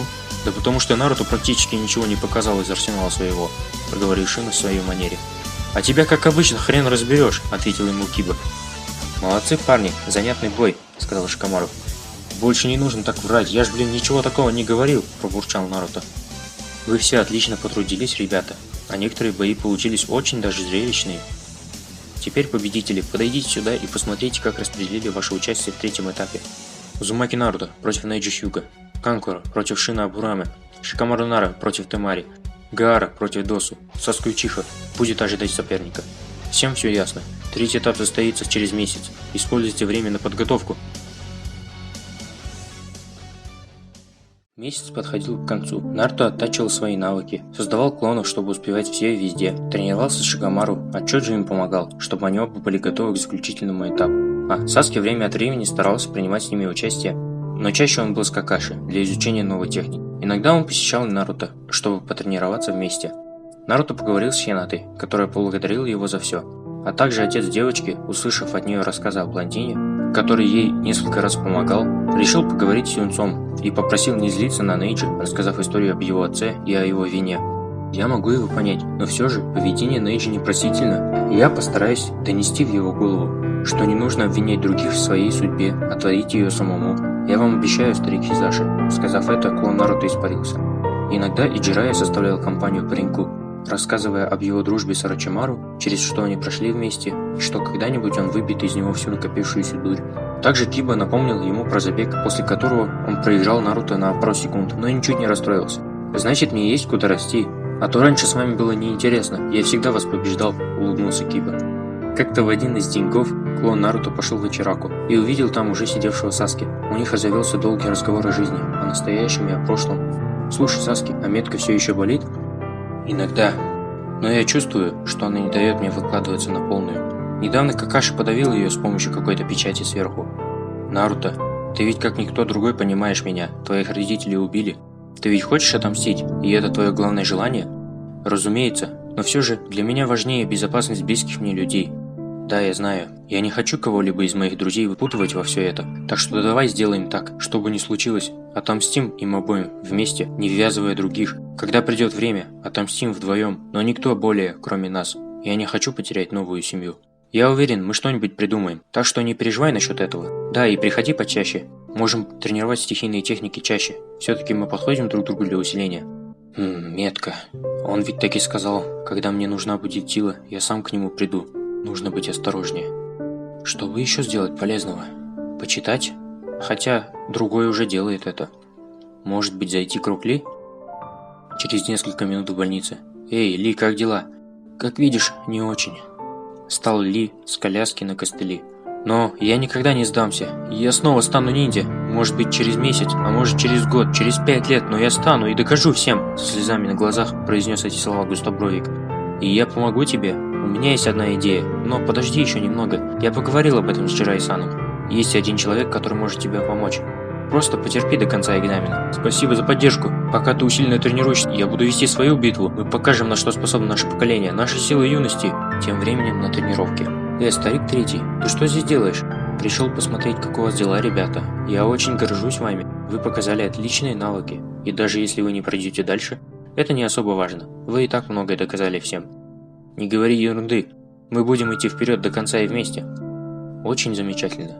Но, Наруто, только попробуй еще раз научить Камухамару чему-то подобному. Я сам с тебя дурь выбью, дурачок. Ха, значит, он все-таки тебя победил? Засмеялся Наруто. Я даже думаю, что он превзошел учителя, засмеялся в ответ Хирузан. Слушай, Наруто, присмотри за моим внуком, если будет у тебя время. Я уже стар, да и дела эти деревенские выматывают меня. Если будет время, конечно, я даже потренирую его. Он неплохой малый. Удачи вам завтра. Покажите, чего вы стоите. Об этом не может быть и речи. Удачи ни при чем, мы просто победим. Но все равно спасибо, старик. На следующий день начался следующий этап экзамена Чунина. Первый поединок. Узумаки Наруто против Нейджи Хьюга, проговорил Генма. Перед боем они начали диалог. Нейджи снова заливал о том, что Наруто неудачник. Да и не стоит всего этого. Да что ты обо мне знаешь? Кто тебе вообще дал право судить кого-то? У тебя хотя бы есть родственники. Глаза Наруто резко покраснели, а голос стал чуть грубее. А ты в курсе, каково это, когда твои родители умерли сразу же после твоего рождения? Как это расти с самого рождения одному, не зная родительской любви, не зная, каково это иметь друзей? Каково вообще жить с ежедневными избиениями и мыслями, что каждый день может быть последним? И по-твоему я должен совсем смириться? Что у тебя за логика вообще? Если я неудачник, но ты еще больше лох, поэтому сейчас ты отхватишь. Ты такой же, как и все. Не тебе дано право судить кого-то. А если ты боишься изменить свою судьбу, то ты ничтожество. И сейчас я тебе это докажу. Довольно. Нейджи на высокой скорости подбегает к блондину и блокирует его главный танкетсу. Теперь ты не сможешь пользоваться чакрой. А и что дальше? Мне сдаться? Думаешь, заблокировал мои каналы и бой окончен? Наруто замахнулся рукой в лицо Нейджи. Тот легко увернулся, но резко отлетел на пару метров и упал в землю. Прямо как тогда, подумал про себя Канкура. Все зрители удивились такому удару. Оно и понятно, было четко видно, что блондин промахнулся. Биркуган, да что за... Оно же движется не по каналам чакры, как это понимать? Сейчас ты проиграешь. Техника призыва. Стихия огня, великое огненное уничтожение. Стихия ветра, усиление. Кайтен! Что? Кайтен не сработал? Произошел взрыв, от которого Нейджи получил серьезное повреждение и упал, без возможности пошевелиться. Огонь был настолько огромным, что все трибуны почувствовали жар по всему телу. Их удивлению не было предела. Они начали стоя аплодировать за такую легкую победу над выходцем из клана Хьюга. «Победитель Наруто Узумаки», – проговорил Генма. «Послушай, Нейджи, я говорил с Хинатой и ее отцом. Я могу тебя понять, я тоже потерял все, но благодаря моим друзьям я есть тот, кем я являюсь сейчас. А Хината, она слишком стеснительная, чтобы сказать тебе это. Ты ей очень дорог. Она всегда хотела, чтобы вы были вместе, и чтобы ты ее защищал. Я сам это слышал. А теперь подумай над тем, что я тебе сказал». Когда Нейджи, улыбнувшись, кивнул, после этого его увели в госпиталь, к нему пришел его дядя и, умоляя на коленях, извинился перед ним и рассказал всю правду. Следующий поединок. Канкура против Шина Абурамы. «Я сдаюсь!» – крикнул Канкура. «И то верно, Шина бы из тебя котлету сделал», – сказал про себя Наруто. «Ну, скорее пюре из мух, чем котлету. Почему? Да потому что мои техники на мухах устроены. А твой бой был неплохим, ты становишься сильнее, с каждым разом еще больше», – ответил Шина. «А, значит, ты с помощью жуков меня послушала? Вот хитрец», – улыбнулся Наруто. Следующий бой. Шикамару Нара против Темари. «Не подведи Шикамару, все потому что...» – не успел закончить Шина. «Потому что тебе хана, если ты проиграешь», – закончил Наруто. «Наруто, перебивать совсем невежливо, тем более, если я все это говорю, а в принципе ты за меня все сказал. Вот же геморрой», – сказал Шикамару, спрыгнув с трибуны с участниками и приготовился к бою. «Прости. Конечно, хорошим парням не в кайф сражаться с девчонками, но никто и не говорил, что я хороший. Бой начался, а Шикамару просто исчез. Оказалось, это был клон, а он сам уже давно сидел в теньке за деревом. «Вот трус! Я знаю, что ты там, используешь тени. Решил спрятаться в своей стихии, значит?» Размахнула веером Темари и сбила пару деревьев с помощью мощного ветра. «Да, как же лень. Но если я проиграю, Наруто потом мне даже прилечь не даст. Вот геморрой. Как же хочется сейчас полежать, посмотреть на облака». «Ты что там застрял?» Еще один удар веером в сторону Шикамару. Резко появилась тень, после чего Куноичи вычислил максимальное расстояние и установила метку. «Значит, это твой предел? Как печально». После второй попытки тень удлинилась. «Что? Сволочи! Значит, ты специально ждешь, пока солнце заставит тень упасть дальше?» После нескольких таких уворотов снова усмехнулась над ленивцем, то, что ее не достать так просто. Как вдруг услышал: «Темари, сверху!» – крикнул Канкуро, указав ей на кунай, который летел благодаря его накидке. Тень резко увеличилась в длине. Темари стала отступать. Это еще не все. Техника теневого клонирования сюрикенов, после чего летящих кунаев стало 10 раз больше. Пока Темари уклонялась от удлиняющейся тени, один из кунаев упал на землю и резко превратился в Шикамару, который за доли секунды поймал девушку в тень. Ну, в принципе, вот и все. Подойдя ближе, он приставил кунай к ее горлу и сказал: «Ах да, забыл крикнуть название техники а-ля предсказуемый шиноби. Бунши но дзюцу и хенки но дзюцу. Вот теперь все». «Сдаюсь», – произнесла Темари, окованная тенью. Подумать только. Толпа, которая 5 минут назад кричала, что попала, сейчас аплодировала Шикамару и радовалась его победе. Следующий поединок – Учиха Саски против Гаары. Учиха Саски, где он? «Стоп, а почему Досу пропустили?» – спросил Наруто. «И да, не обижайся из-за того, что я тебя не поздравил, ты и так знаешь, что крут». «Говорят, он исчез. Ходят слухи, что с ним что-то случилось», – сделав вид, что не услышал последние слова, ответил ленивец. «Понятно». «Так, раз Учихи Саски нет, нам придется его дисквалифицировать», – сказал экзаменатор. «Надеюсь, мы не опоздали?» – сказал Какаши в последний момент, появившись вместе с Саски. Бой Саски и Гаары длился недолго, потому что началось спланированное вторжение деревни Песка и Звука на Каноху. Гаара сбежал с места битвы, а Саски помчался за ним. На всех зрителей было наложено гендзюцу, но некоторые джонины, а также Сакура, Шина, Шикамару и Наруто смогли выбраться из него. После нескольких драк Какаши приказал им четверым идти за Саски, а они тут со всеми разберутся. Хирузен уже сражался на крыше Сорочимару, окруженный барьером 4 фиолетовых огней. Бежав за Саски, они почувствовали, что враг в количестве нескольких человек также стремительно направляется в их сторону. После чего Шикамару придумал план, в котором он и 3 клона Наруто задержат их. Да, мы их на фарш положим. Техника клонирования. Противников оказалось около 20. Выходцы из деревни Звука. После небольшой драки к ним присоединился Асума, который уделал 5 за пару ударов. По пути вперед ребята наткнулись на Канкуро. Шина и Сакура решили задержать его и сказали Наруто помочь Саске. «Заодно, за то, что он сдался без боя, отомстить могу я ему. Вперед, Наруто, иди», — сказал Шина и высвободил из своих рук целый рой жуков. «Мы справимся, обещаю, иди», — ответила Сакура. Наруто нагнал Саски и увидел картину, как его окутала темная аура с печатями по всему телу. Он сражался с Гаарой, но внезапно последний, увидев, как прибыл Наруто, крикнул: «Видимо, мне не стоит сдерживаться», после чего превратился в завершенную форму хвостатого, закрыв свои глаза. «Саски, я думаю, чтобы одолеть такую махину, надо самому стать такой махиной. Залезай ко мне на лицо. Курама, перевоплощаемся!» Наруто превратился в зверя с 4 хвостами и резко увеличился в размерах, отчего Саски был в шоке, но последовал плану блондина. «Скажи Саске, чтобы в нужный момент он ударил по Гааре, что есть силы. Но мы можем его убить. Однако, все-таки Однохвостый мой брат. Нам нельзя перестараться», — сказал Курама. «Саски, твоя цель долбануть его по лицу, когда он откроется. Только не убивай его». «Понял. Вместе мы справимся легко. Сделаем это». «Будь осторожен, у нас не так мало времени для такого большого аватара. А после боя ты будешь сильно утомлен. Нужно справиться с ним быстро», — предупредил Курама. «Сделаем это за 5 минут. А потом пойдем и вместе поедим рамен». После сражения 2 хвостатых Наруто в форме лиса схватил Шукаку, остановив его буквально за пару секунд. После чего Саски со всей силы ударил с разворота ногой Гаару, отчего тот проснулся и упал на землю. Но вот незадача, Саски уже до этого дважды сражался с Гаарой, поэтому его метка начала болеть. Хоть он не упал и не был обездвижен, сил оставалось уже маловато. Наруто же после боя также упал озимь из-за масштабной потери чакры, а также из-за непривычных перевоплощений, уж тем более в 4 хвоста. Гаара спрашивает: «Почему? Я же вижу, ты такой же монстр, как и я. Почему ты сильнее меня?» «Моя цель», — с одышкой отвечал Наруто. «Защита моих друзей – это превыше всего. Я знаю, каково тебе было жить со страхом смерти каждый день. Но у меня были близкие мне люди, которые не дали мне утонуть в море ненависти. Мы с тобой, можно сказать, братья по судьбе, но только мы решаем, как ее изменить. У тебя ведь есть брат и сестра? Так и ты можешь измениться».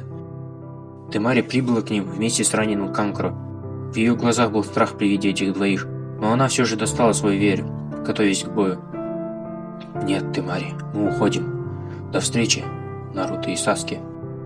Уходя прочь, Гаара думал о тех словах, что сказал ему блондин. Последнее, что он сказал перед тем, как наконец-таки уснул, было: «Простите меня, брат, сестра, я был неправ». На что Канкуро и Темари были невероятно удивлены.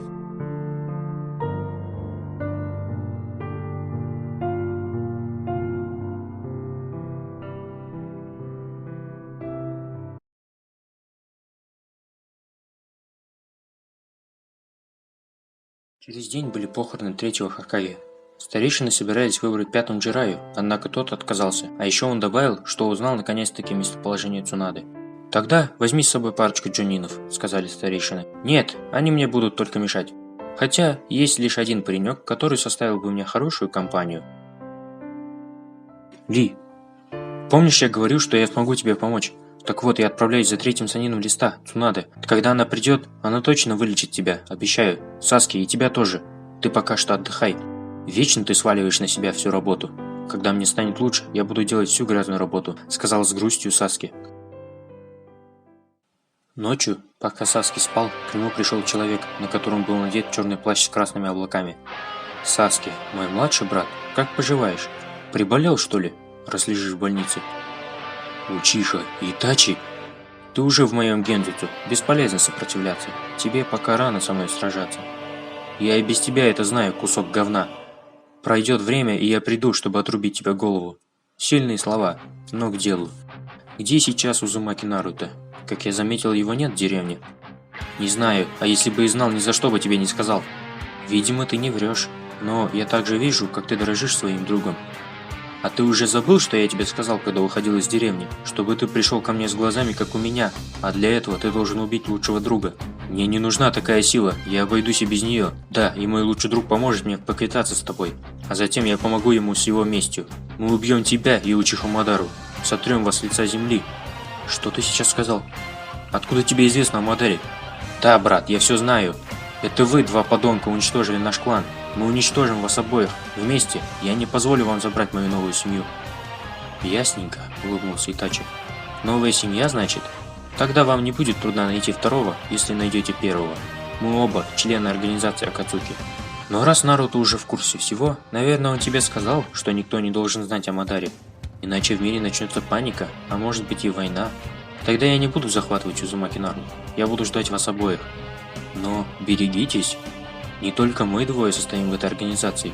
Еще 8 шиноби уровня не ниже нашего также являются нашими союзниками. Будет не так просто».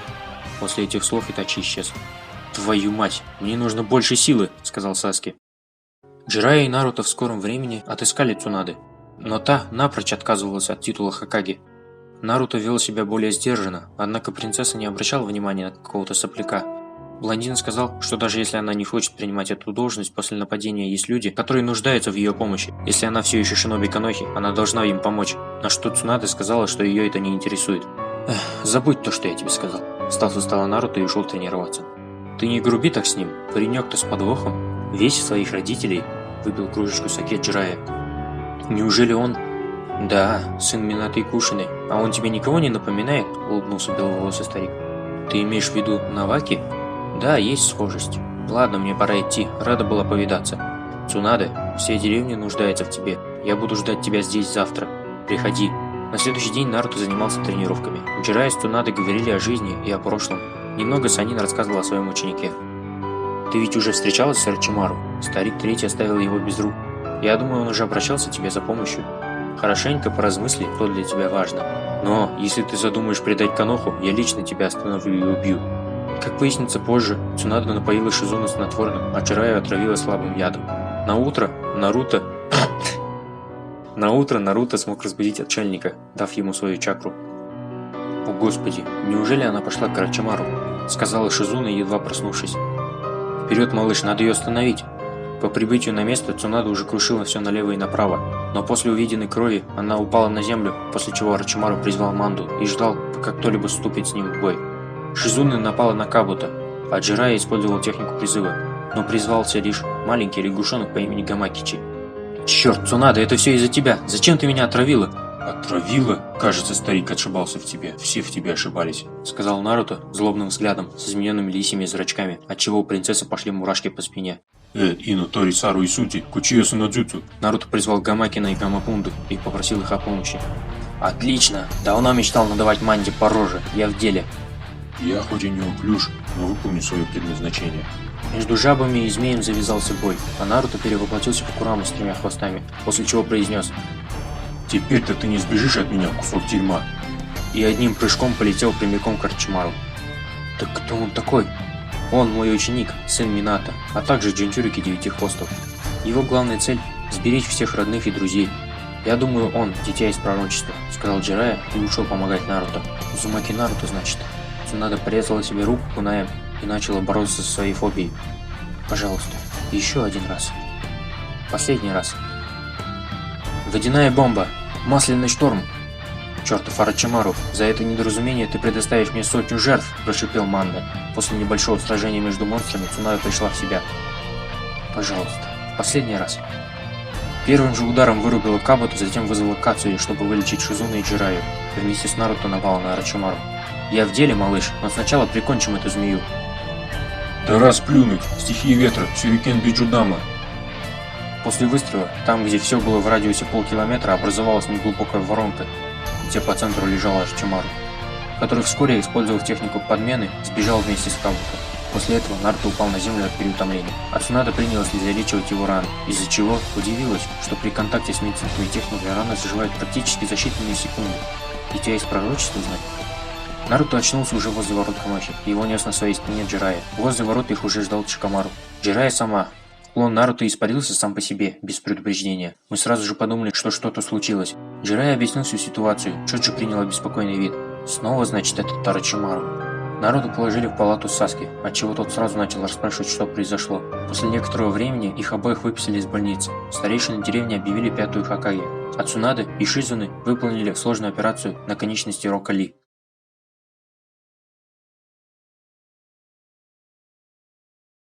После этих событий проходит некоторое время.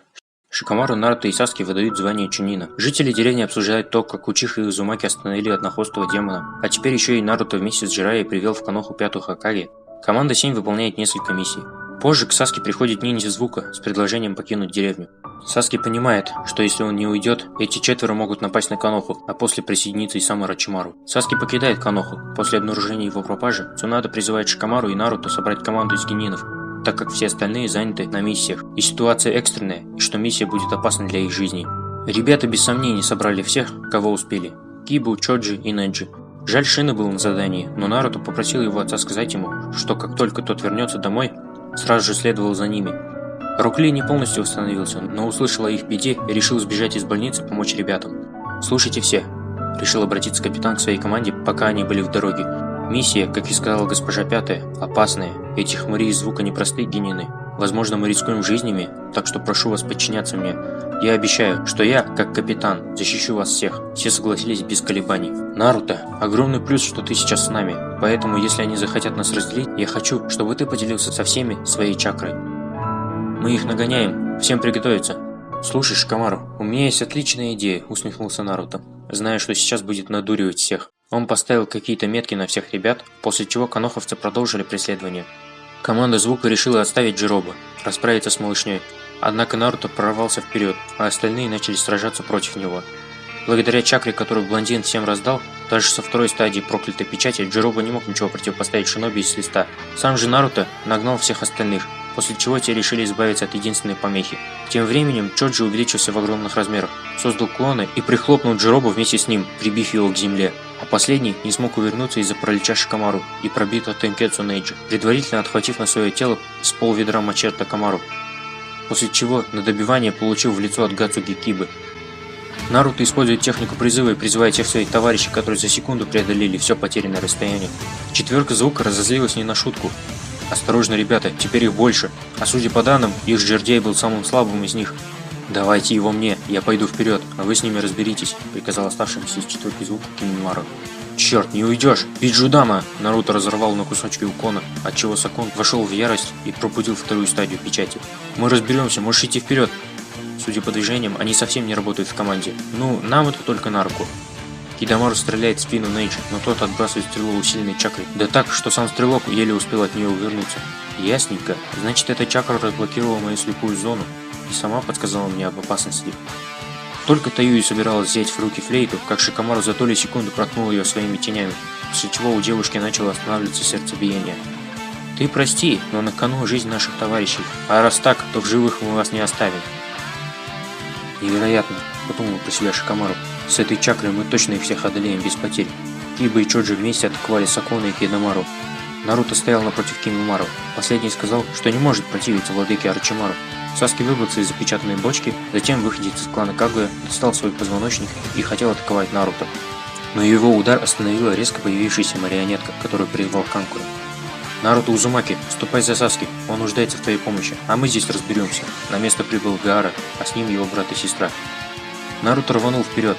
Навстречу к нему вышли 33 ниндзя из деревни Звука. Парочка из них уже шла в лобовую на Наруто, как тут появляются жуки, которые высосали из них всю чакру, а затем увеличились в размерах, пронзив насквозь тела шиноби. А на остальных полетел ураган Канохи. «Вперед, Наруто-кун! Прибыл я сюда помочь тебе, а причина особо и не нужна. Все потому, что мы друзья с тобой. Удачи, Наруто!» Наруто нагнал Саски. Стоя на статуе Хаширамы Сенджу в долине завершения, Саски сказал ему: «Наруто, это статуя, на которой я стою, статуя Учихи Мадары». «Да мне плевать, сейчас самое главное вернуть тебя обратно». «Я знаю, но я сбежал, потому что они могли напасть на деревню, я знал это. Я не собираюсь драться со своим лучшим другом. Вместо этого я хочу показать тебе кое-что». После чего Саски бросил взгляд Шаринганом в глаза Наруто, для того, чтобы показать все события, которые он пережил. Блондин, увидев все, резню клана Учиха, смерть родителей Саски, его брата Итачи, и то, как тот, уходя, сказал свою последнюю фразу: «Чтобы победить меня, ты должен иметь такие же глаза, как у меня, а это можно сделать, лишь убив своего лучшего друга». После этого Наруто увидел, как Итачи приходил в больницу к Саски, расспрашивая его: «Наруто, Итачи приходил в Каноху, пока тебя не было. Его целью был ты. Ты ведь Джинчурики?» Теперь все стало на свои места. Прошу, выслушай меня очень внимательно. Я не отказываюсь от своих слов. Мы покончим с ними вместе. Но есть одна проблема. Что? Целых 10? Это все усложняет? Да, целая организация Акацуки. По словам Итачи, каждый из 10 членов не уступает в силе ему, и охотятся они на хвостатых. Это делает нашу задачу сложнее. Однако, раз они оба находятся в этой организации, то и найти их обоих будет намного проще. Но самое важное, я знаю, что Орочимару хочет заполучить мое тело. Но я кое-что узнал от этих придурков из Звука. Ему нужно 3 года для того, чтобы он смог захватить меня, так как он уже успел переродиться в другом человеке. Эти 3 года я собираюсь тренироваться. Тренироваться с ним и стать сильнее. А ты должен сделать то же самое, но тренируясь с Джираей. Также Итачи не будет тебя преследовать, пока 5-я или Джирая находится рядом с тобой. По крайней мере, они будут ждать следующий ход Орочимару. Я не могу вернуться в Каноху, потому что если я сейчас вернусь, то меня либо поглотит печать, либо Орочимару вновь нападет на деревню, потому что я буду рядом с тобой. Ты ведь сам понимаешь, верно? Они хотят нас разлучить, потому что они знают, что вместе мы сильны. Все должно выглядеть так, будто я сам ушел от тебя к Орочимару с боем, а о нашем разговоре никто не должен знать, кроме санинов. В любое время я сам смогу связаться с тобой. Если будут следы Акацуки, мы вместе будем им противостоять, а позже вместе уничтожим змея, когда придет время. После этого я вернусь обратно. Хороший план. Сказав это, Наруто внутри Гензицу показал свои воспоминания Саски и воспоминания Лиса о нападении на Каноху. Ясно. Я всегда знал, что мы с тобой как братья. Может, не по крови, но по судьбе. И мы оба ее изменим. Я буду ждать новостей от тебя, друг. После этого Саски рассеял иллюзию, и они оба выстрелили в друг друга сильнейшие техники. Футон, Биджудама, Катон, Великие Огненные Шары, Райтон, Чидори Нагаши. От этих техник вода образовала тайфуноподобную воронку. Небо потемнело и превратилось в тучи. Пошел дождь, а лица статуй основателей деревни были уничтожены вдребезги. Наруто проорал голосом Лиса так, что даже Какаши, за несколько километров мчащийся к ребятам, услышал это. Черт, только бы не опоздать! Одновременно с этим Кимимара с легкостью отбивался от атак всех ребят из Канохи и Песка, после чего открыл вторую стадию проклятой печати и всю поверхность покрыл длинными костями с острыми концами. Гаара незамедлительно сделал песчаную опору каждому союзнику. Все атаки, направленные на Кимимара, были бесполезными, благо чакра Наруто и песок Гаары спасали ребят от выстрелов из рук шиноби Звука. В последний момент Кимимара хотел нанести удар Гааре. Песок не мог его защитить, как вдруг по нему пролетает ударная волна Звука с такой силой, что уши начали болеть у всех союзников. Это был Досу. Кимимара упал на землю и больше не вставал. «Ты что, убил его с одного удара?» – спросил Рок Ли. «Нет, Кимимара был тяжело болен. Видимо, он собирался сделать финальную атаку перед своей смертью, но я его остановил. Мне пора. Меня будут искать. Передайте привет блондину». Какаши прибыл на место происшествия, после чего взял Наруто на себя. В руке мальчишки был протектор Саски. Все ребята направились в Каноху. Видимо, миссия провалилась. Однако, все остались живы. А это самое главное. А еще мы обрели союзника в лице деревни Песка. После этого все ушли. Цунада попросил остаться Шикамару и Наруто. Блондин рассказал все, что произошло, и взял с них слово, что они никому не расскажут, как все было на самом деле.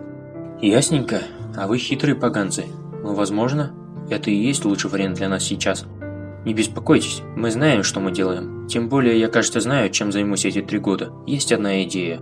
Нужно дождаться отшельника». Пока Наруто ждал, пока вернется Джирайя, прошло около 5 месяцев. За это время он выполнял различные миссии для деревни. Деревенские жители постепенно начали признавать его, говоря, что он герой для их деревни, что в столь раннем возрасте уже многое сделал для Конохи. Некоторые ребята, которые раньше над ним издевались, приходили к нему лично, чтобы пожать руку. Остальное время Наруто проводил как обычно. Тренировался, а клонов отправлял на посиделки с друзьями, либо же отдыхал или набирался сил. «Шикомару, ты ведь даже ни разу не спросил меня, что я задумал», — улыбнулся Наруто, смотря на облака. «Да чё спрашивать-то, геморрой лишний? Зная тебя, ты уже все продумал. Так что я особо не парюсь», — ответил Шикомару. «Ну, продумывать все так, чтобы потом не нужно было все переделывать, потому что это очень геморройно. Ты ведь меня этому научил». Когда Джирайя вернулся, Наруто поведал ему свою историю, затем объяснил, каков его план. В 2 словах – это стать сильнее. «Ну, тогда есть лишь одно место, чтобы сделать тебя еще смертоноснее, чем ты сейчас. Гора Мибоку, Джабирай». «О, смышленый». «Значит, стихи отшельника?» – подумал Лис. «Наруто, это отличное предложение». «Кстати, у меня есть к тебе одна просьба, Джирайя-сенсей. Мне нужен ключ от моей печати». «О чем ты говоришь? Ведь Девятихвостый захватит над тобой контроль, как только ты попытаешься открыть печать. Его зовут Курама, а не Девятихвостый. Лучше запомни это. А насчет захвата контроля не переживай. Я уже давно с ним не враждую. Он мой друг и союзник. У нас общие цели. Я тебе все объясню, но только тогда, когда мы прибудем на гору Мибоку, хорошо?» «Да, малец. Надеюсь, ты мне проблем не прибавишь?» «Шучу я. Скоро выдвинемся в путь». «Отлично, за дело, старик». «Эй, Наруто!» Все друзья Наруто собрались, чтобы проводить его. «Давай, становись сильнее. Возвращайся поскорее. Надеюсь, ты станешь еще сильнее, чем раньше». «Давай, Наруто, приходи. Когда ты придешь, я уже буду генином и смогу выучить кучу техник», — сказал Конохамару. «Хорошо, ребята. Увидимся». После этих слов Наруто и Джирайя будто испарились в воздухе. Это была обратная техника призыва.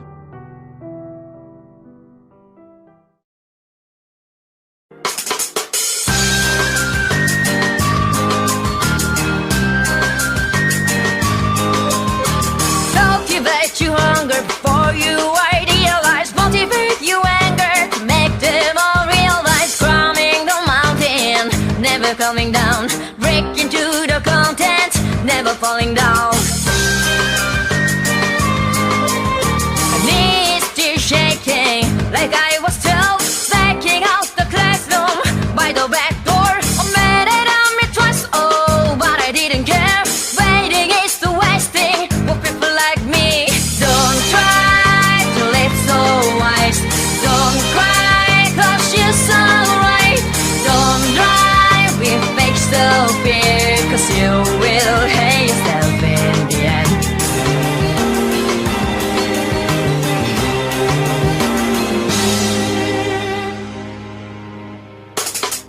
Don't try to live so wise. Don't cry cause you're so right. Don't drive with extra fears, you will hate yourself in the end. Don't try to live so wise. Don't cry cause you're so... Вроде бы этот мир ничем не примечателен, так зачем же мы здесь? Ты прав, этот мир особо ничем не выделяется. Однако, у здешнего Узумаки Наруто есть очень интересная техника, которая бы мне не помешала. Что? Я не могу войти в этот мир? Ясненько. Значит, Наруто и Саски еще не одолели своего врага. Что означает, что я не могу вмешиваться в данную историю. Придется подождать около 3 лет. Благо, в здешнем мире нет моих придурковатых предков, а значит, ничто не помешает Наруто и Саски исполнить свой долг. После чего я заполучу то, что мне нужно, и мы вернемся обратно.